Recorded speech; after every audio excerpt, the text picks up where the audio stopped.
श्रद्धा murder case में आए दिन कई हैरान करने वाले खुलासे हो रहे हैं। अश्विनी, आपको पता है कि अभी हाल ही में श्रद्धा के कितने चैट्स वायरल हुए हैं, उसके फ्रेंड्स का वीडियोस भी वायरल हुए हैं, जो उसमें वो बता रहे हैं कि किस तरीके से श्रद्धा ने उसको मतलब जो भी चीज़ें उसके साथ घटी हैं उन्होंने उसके बारे में बताया, चैट्स के जरिए, फ़ोन कॉल्स के जरिए।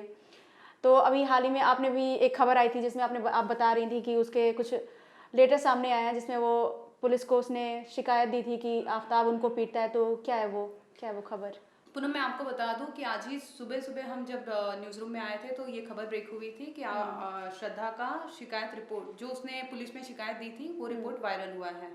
और हमारी मीडिया रिपोर्ट्स की माने तो वो शिकायत साल 2020 की थी।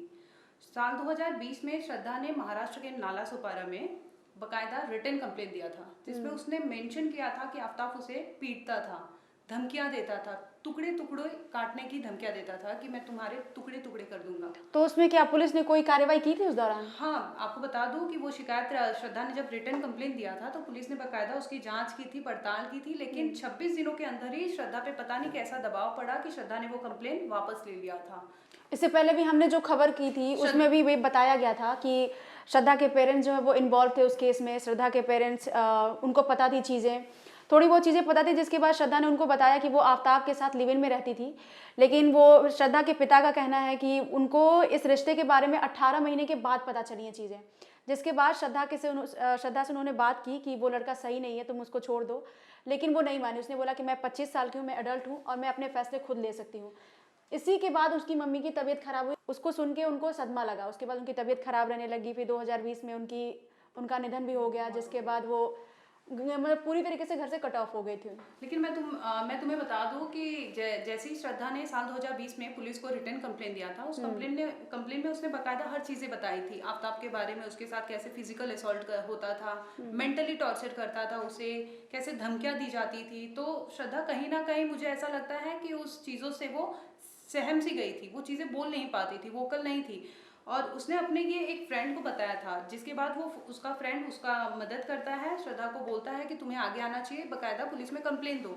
और श्रद्धा ये चीज़ें मतलब हटा के भी, आफ्ताब की हर चीज़ें हटा के भी वो कंप्लेन करने जाती है, लेकिन रिटर्न कंप्लेन देती है। वो पुलिस स्टेशन जाके नहीं देती, वो रिटर्न कंप्लेन देती है। क्यों? क्योंकि आफ्ताब से वो डरती थी। उसे ऐसा लगता था आफ्ताब उसे हर वक्त थ्रेटन करके रखता था। तो इसमें क्या लगता है आपको कि पुलिस की भी गलती है कि उन्होंने टाइम पे उसकी मदद नहीं की, या फिर? नहीं, ऐसा नहीं है। पुलिस के पास अगर उसने कंप्लेन दी थी तो पुलिस ने जांच शुरू की थी। पुलिस ने बकायदा उनसे पूछताछ किया था, आफ्ताब से पूछा था, आफ्ताब की फैमिली से पूछताछ की थी। लेकिन आफ्ताब की फैमिली हो या आफ्ताब हो, दोनों ये कहीं ना कहीं उसे, श्रद्धा को कन्विंस कर लेते थे कि श्रद्धा ऐसा नहीं है, हो जाएगा, लड़का थोड़ा प्रोवोक हो जाता है, चीजें समझो, ऐसे रिलेशन नहीं बनते हैं। तो कहीं ना कहीं आफ्ताब की फैमिली भी श्रद्धा को कन्विंस करने में कामयाब हो जाती थी। यही वजह थी कि श्रद्धा उनके साथ रहने लगती थी। आपने अभी ये भी बोला कि इस लेटर के अंदर ये भी था कि अगर श्रद्धा को कुछ भी होता है तो इसका जिम्मेदार आफ्ताब होगा।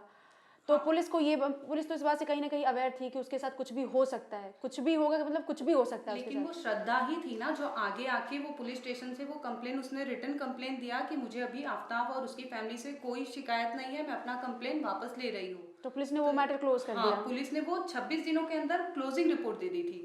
तो अच्छा। पुलिस की यहाँ गलती हम नहीं बोल सकते ना कि उसने, पुलिस ने जांच नहीं की, ये नहीं की। क्लोजिंग रिपोर्ट तो श्रद्धा ने रिटर्न दिया है कि मुझे ये रिपोर्ट क्लोज करना है, मुझे अभी कोई शिकायत नहीं है, आफ्ताब से नहीं है, आफ्ताब की फैमिली से नहीं है। आफ्ताब की फैमिली भी कहीं ना कहीं शादी के लिए रेडी हो चुकी थी। ये सब दबाव बना के श्रद्धा से ये चीजें कराई गई कि आप क्लोज करा दो, ये कंप्लेन क्लोज हो जाए।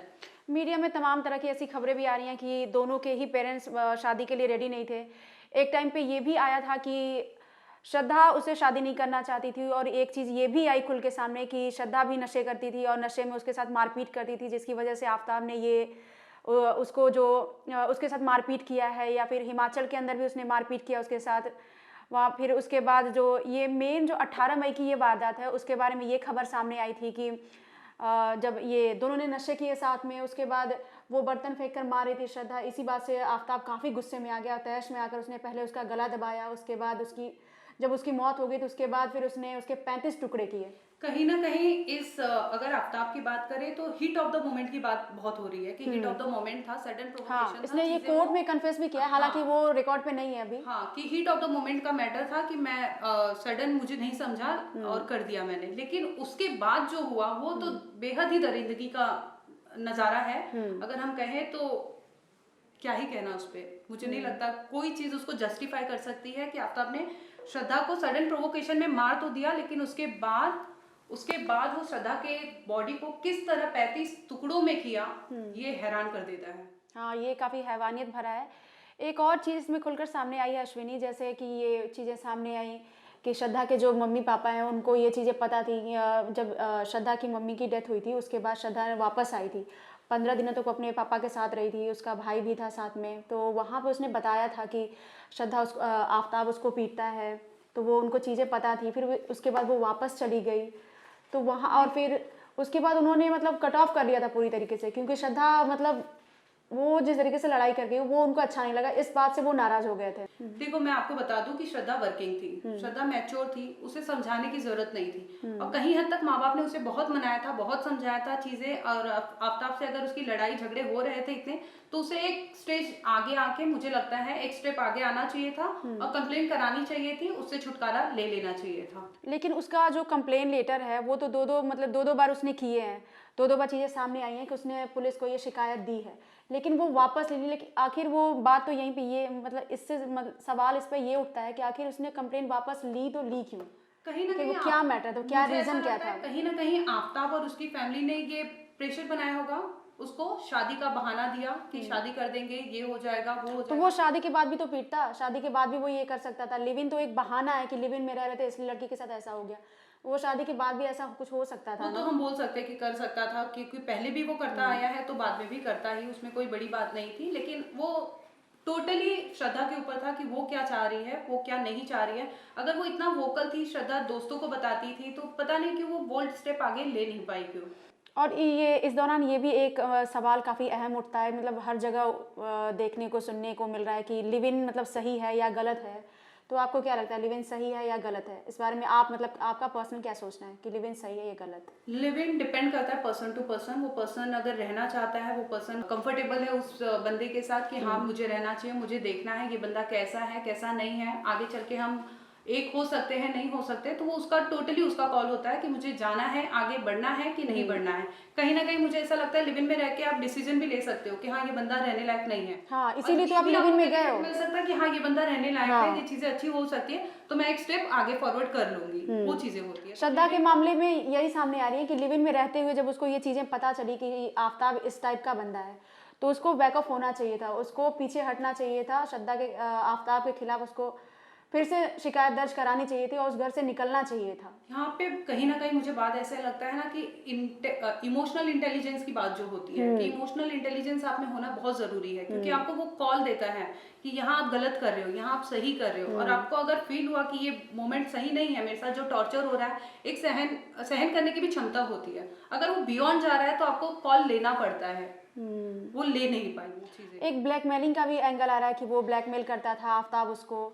इस बारे में आप क्या बोल रही हैं कि क्या ये मतलब क्या है बट इसमें? ऑब्वियस है, वो ब्लैकमेल करता था तभी वो ब्लैकमेल होती थी। ब्लैकमेल अगर नहीं करता तो वो शिकायत वापस लेती ही नहीं। तुलिंज पुलिस स्टेशन में अगर उसने शिकायत की थी कि आफ्ताब मुझे बोल रहा है टुकड़े टुकड़ों में काट देगा, बहुत बड़ी बात होती है ये। अगर बकायदा उसने रिटर्न दिया है वो चीजें कि मुझे ये थ्रेटन करता है कि मैं तुम्हें मार दूंगा, मार के पीसेस में कट कर दूंगा, बहुत बड़ी बात हो जाती है। और ये कहने के बाद अगर आप सोचते हो कि कंप्लेन वापस ले लेना है, उसके फादर ने बोला, आफ्ताब के फादर ने बोला, मदर ने बोला, आप कन्विंस कैसे हो जाते हो? वो आपका कॉल होता है कि नहीं बस इनफ इज इनफ,